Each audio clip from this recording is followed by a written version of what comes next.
Assalamualaikum warahmatullahi wabarakatuh. Alhamdulillah kita bisa berjumpa kembali dalam materi hukum pidana pertemuan ke-12 di minggu ke-6. Sudah tidak terasa, kita sudah memasuki minggu ke-6 perkuliahan, di mana itu artinya tinggal satu minggu lagi, satu minggu dengan 2 pertemuan untuk hukum pidana. Setelah itu kita akan menghadapi ujian tengah semester. Harapannya apa yang telah saya sampaikan sampai saat ini dan juga minggu depan itu bisa diterima dengan baik dengan teman-teman, walaupun memang kita terbatas atas jarak karena keadaan yang tidak memungkinkan kita melakukan perkuliahan secara tatap muka seperti itu. Tapi saya selaku dosen pengampu tetap berusaha sebisa mungkin menjelaskan materi-materi terkait dengan mata kuliah khususnya di bidang hukum pidana. Baik, pada pertemuan kali ini kita masih melanjutkan materi pertemuan sebelumnya mengenai perbarengan, di mana sebelumnya sudah sampai separuh perjalanan kita mengarungi materi kuliah hukum pidana terkait perbarengan. Jadi sebelumnya baru sampai bagaimana ilustrasi tentang perbarengan itu. Nah, sekarang kita masuk ke materi ketika ada perbarengan, bagaimana proses pemidanaannya. Itu dapat dilihat dari bentuk atau macam-macam perbarengan. Baik, selanjutnya kita langsung masuk ke materi. Jadi mengenai bentuk atau macam perbarengan itu ada 4. Konkursus idealis, perbarengan aturan. Kedua, konkursus realis, perbarengan perbuatan. Vorgesetzt handling, perbuatan berlanjut. Dan konkursus idealis, homogeneous. Di mana bentuk-bentuk ini memiliki dasar pemikiran yang jelas sama mengenai perbarengan, tapi ada pencirian masing-masing terkait apa saja dari setiap bentuk-bentuk perbarengan itu, dari aturan, perbuatan berlanjut, maupun konkursus idealis homogeneous. Itu teman-teman. Baik, yang pertama kita masuk ke konkursus idealis, yaitu seseorang yang dalam kenyataan sebenarnya hanya melakukan satu perbuatan pidana saja, tetapi satu perbuatan pidana yang dilakukan tersebut jika dilihat dari sudut yuridis ternyata dapat dipandang sama dengan melanggar 2 atau lebih aturan hukum pidana. Jadi orang dianggap secara nyata hanya melakukan satu perbuatan pidana, tapi secara sudut pandang hukum atau sudut pandang yuridis dia telah melakukan atau telah melanggar 2 ketentuan hukum pidana atau lebih seperti itu. Misalnya A ditilang polisi karena tidak mau membayar pajak, ya maksudnya, kemudian malah melakukan pemukulan kepada polisi tersebut. Jelas itu masuk ke penganiayaan. Pasal 351 ayat 1, pidana maksimal itu 2 tahun 8 bulan plus melawan petugas yang sedang menjalankan undang-undang, itu juga ada aturannya, itu pasal 212,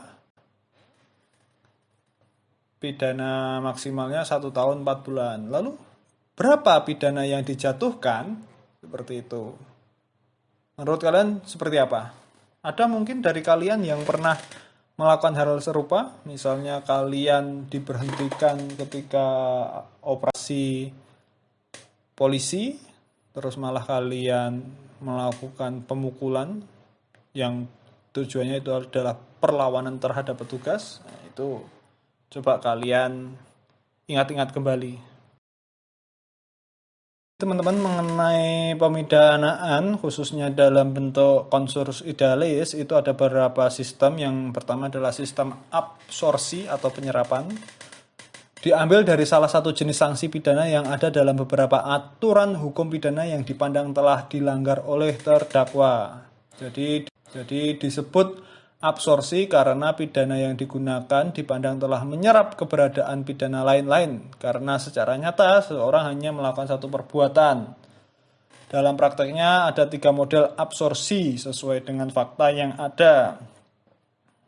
Jadi penyerapan ini memang pada prinsipnya dia nampak telah melakukan beberapa perbuatan pidana secara yuridis. Tapi ketika dilihat ternyata apa yang telah dilakukan itu dapat diakumulasikan seperti itu atau digabungkan seperti itu. Dan penyerapan pun ada 3 model sebagaimana yang akan saya jelaskan. Jadi 3 model itu, yang pertama adalah jika sanksi pidana yang terdapat dalam beberapa aturan hukum pidana yang dilanggar oleh terdakwa sama bobot dan jenisnya, misalnya sama-sama maksimum 5 tahun penjara, cukup dikenakan salah satu saja. Jadi misalnya pidana maksimum itu kita lihat beberapa ketentuan hukum pidana ya.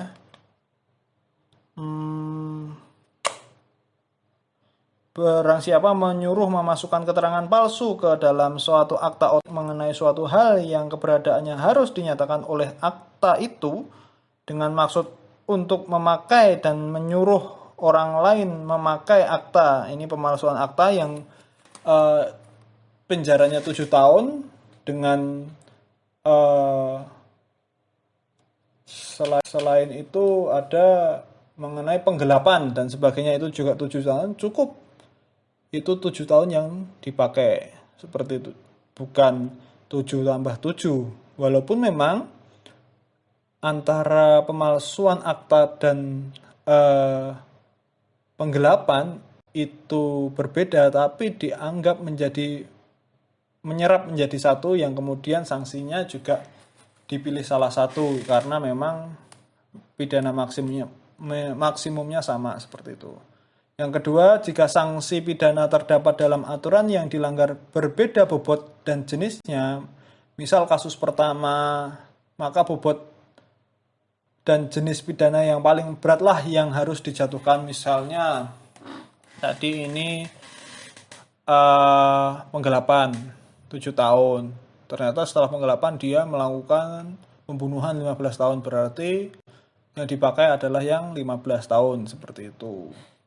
Jika yang dilanggar adalah aturan pidana khusus dan umum, maka sanksi pidana yang dijatuhkan kepada terdakwa adalah yang dicantum dalam aturan hukum pidana khusus. Misalnya pidana korupsi.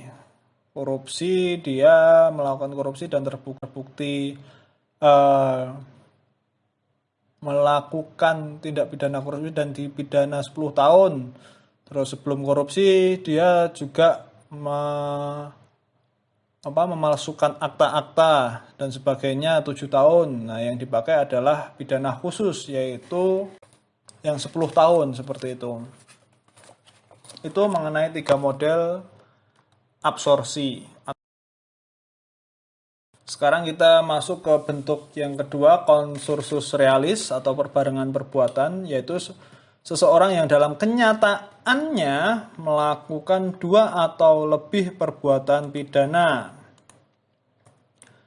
Sehingga oleh karena itu secara hukum pun ia dipandang telah melanggar 2 atau lebih aturan hukum pidana yang ada. Misalnya ini ya.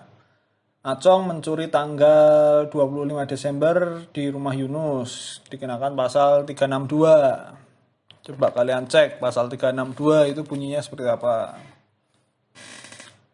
Kemudian tanggal 25 Januari membunuh Zakaria. Nah ini setelah mencuri membunuh, nah itu pasal 338. Coba kalian bunyi pasal 338 seperti apa, buka KUHP kalian. Tanggal 14 Februari, mohon maaf ini, memperkosa Siti, pasal 285. Nah, kemudian dilaporkan dan tertangkap. Nah, pertanyaannya bagaimana sistem pemidanaannya? Nah, itu cukup menarik, teman-teman. Bagaimana menurut teman-teman? Jadi ada beberapa sistem absorpsi untuk yang konsursus yang ini. Jadi pasal 65 KUHP. Jadi dikenakan sanksi terberat dari beberapa aturan yang dilanggar ditambah sepertiga dengan syarat bahwa tindakan pokok itu melanggar aturan hukum dengan sanksi pidana pokok yang sejenis. Nah, itu kan. Misalnya tadi kan paling berat itu membunuh Zakaria. Pidananya itu adalah 15 tahun maksimal. Nah, itu dipilih yang 15 tahun. Terus ditambah sepertiganya, berarti 20 tahun Acong di penjara, seperti itu. Itu untuk sistem absorpsi yang dipertajam. Ada lagi juga sistem kumulasi terbatas. Ini untuk ilustrasinya tidak menganut kasus Acong tadi ya. Jadi ketentuan mengenai sistem kumulasi terbatas itu pasal 66, 60 sampai 69 KUHP. Jika ancaman sanksi dari peraturan yang dilanggar tidak sejenis, maka dijatuhkan total atau kumulasi dari ancaman sanksi pidana yang ada, tetapi total akhirnya tidak boleh melebihi dari jumlah maksimum pidana yang terberat ditambah sepertiganya. Jadi misalnya ini, pidana yang pertama itu 1 bulan penjara, yang kedua 6 bulan kurungan, terus pidana ketiga 1 juta rupiah. Berarti kalau melihat dari ketentuan yang ini, jadi kan diambil pidana paling berat, ya. Terus kemudian karena 1 bulan penjara ditambah sepertiganya, jadi 40 hari penjara, seperti itu. Itu mengenai sistem kumulasi terbatas. Yang berikutnya sistem kumulasi murni, jadi pasal 70 ayat 1 KUHP. Jika perbuatan itu berbeda wujud dan status terdiri atas pelanggaran dan kejahatan, nah ini, atau satu wujud dan status tapi dua-duanya lebih adalah pelanggaran, maka dijumlahkan sanksi semuanya. Misal melanggar marka jalan, menerabas lampu merah dan tidak lengkap surat-suratnya. Nah, itu kalian bisa cek mengenai ketentuan bagaimana kalau pelanggaran itu diakumulasikan dengan kejahatan, seperti itu. Itu jadi diakumulasikan. Atau memang keseluruhannya itu adalah merupakan pelanggaran. Bisa kalian praktekkan, coba kalian melanggar marka jalan, kemudian menerobos lampu merah, yang saat itu juga tidak membawa surat-surat lengkap, pasti pidana pelanggaran lalu lintas kalian akan diakumulasikan, ditambah-tambah dan seperti itu. Itu untuk pelanggaran. Jadi sistem akumulasi murni ini sebenarnya lebih menekankan pada tindak pidana perbuatan perbarengan yang sifatnya adalah dalam ranah pelanggaran, seperti itu. Yang jelas entah ada pelanggaran atau kejahatan, yang jelas sistem akumulasi murni ini dapat dijatuhkan ketika adanya pelanggaran. Sekarang kita masuk ke bentuk atau macam for gazette handling atau perbuatan berlanjut. Apa itu yang disebut perbuatan berlanjut? Jadi seseorang dalam kenyataan melakukan beberapa perbuatan pidana, tetapi antara perbuatan pidana yang satu dengan perbuatan pidana yang lain masing-masing saling berhubungan erat satu sama lain karena bermula dari satu niat jahat pelaku. Ini merupakan bentuk khusus konsursus, itu di pasal 64 KUHP. Jadi bisa dikatakan misalnya dia sudah punya niat untuk melakukan kejahatan, khususnya misalnya pembunuhan. Tapi sebelum melakukan pembunuhan dia sudah melakukan perencanaan dan sebagainya. Yang kemudian sebelum membunuh dia enggak seketika membunuh, tapi merampas segala bentuk hartanya dan sebagainya baru membunuh. Tapi sudah terencana di awal. Nah, itu masuk perbuatan berlanjut seperti itu. Jadi mengenai perbuatan atau perbarengan berlanjut ini ada ciri pokoknya. Yang pertama adalah rangkaian perbuatan pidana harus timbul dari satu niat jahat atau kehendak pelaku. Jadi niat jahatnya dia itu mau membunuh, tapi pada akhirnya dia merampas harta kekayaan juga. Nah, itu dikatakan masuk kategori perbuatan berlanjut. Antara satu perbuatan pidana dengan yang lain harus sama atau sama kualifikasi deliknya. Nah, ini misalnya tadi membunuh dan juga merampok dan sebagainya, itu kan merampas dan melanggar hak asasi sebagainya, itu masuk sama kualifikasinya. Tidak berselang tenggang waktu lama antara perbuatan. Jadi yaitu bisa dikatakan perbarengan waktu yang sama gitu.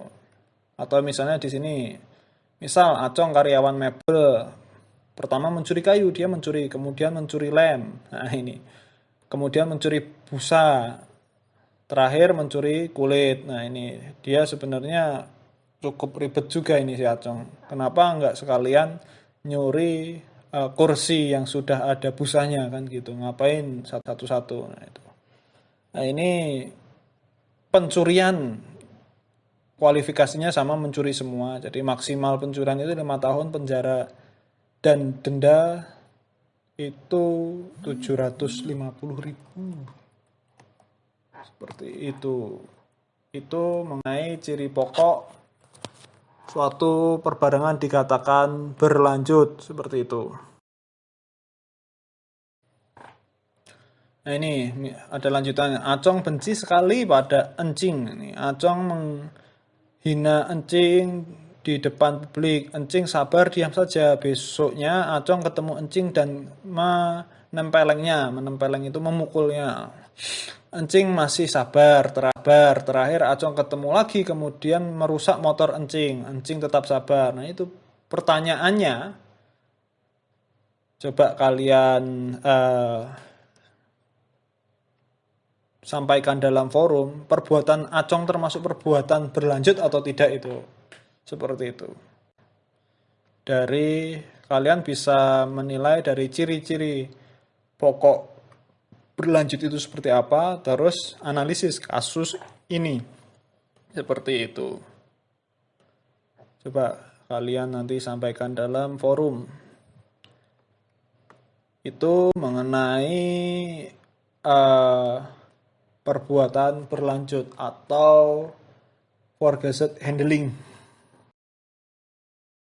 Yang terakhir adalah konsensus idealis homogeneus, yaitu adanya dua atau lebih kejadian beruntun yang diakibatkan oleh satu perbuatan yang diatur dalam satu peraturan hukum pidana.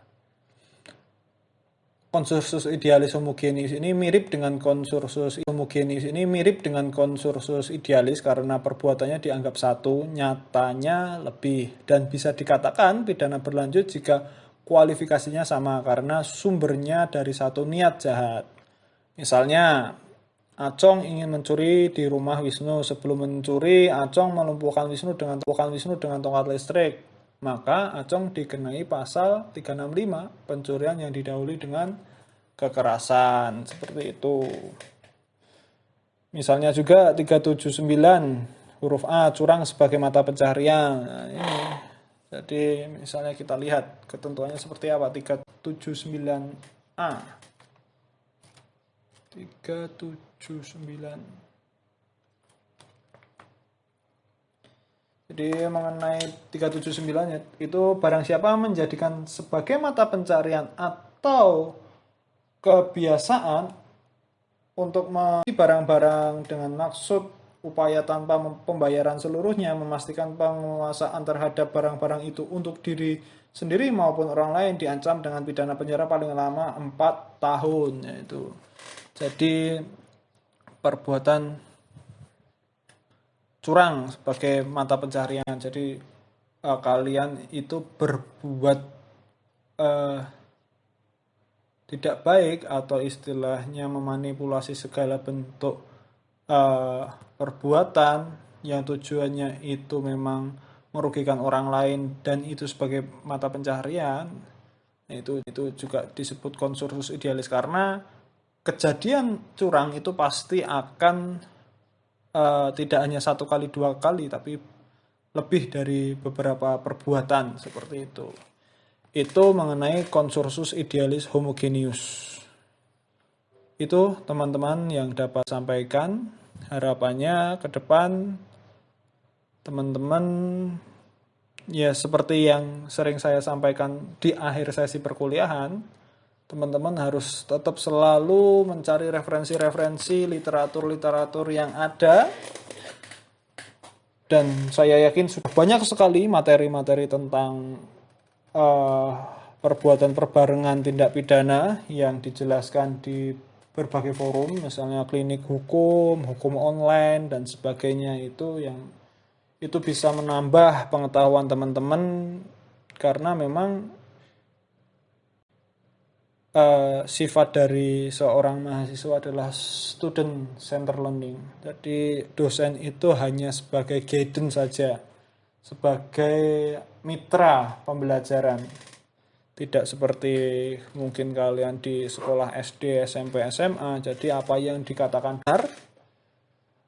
Tapi di sini saya sebagai dosen itu hanya sebagai pendamping teman-teman untuk memahami suatu materi atau konsep-konsep khususnya di bidang hukum, yang kali ini adalah hukum pidana. Itu teman-teman dari saya materi mengenai perbuatan pidana kiranya sampai sini. Kita akan lanjutkan dalam sesi forum tanya jawab. Silahkan sampaikan pendapat atau pertanyaan yang berkaitan dengan materi pada kesempatan kali ini. Itu saja dari saya, kurang lebihnya saya mohon maaf. Wabillahi taufiq wal hidayah. Wassalamualaikum warahmatullahi wabarakatuh.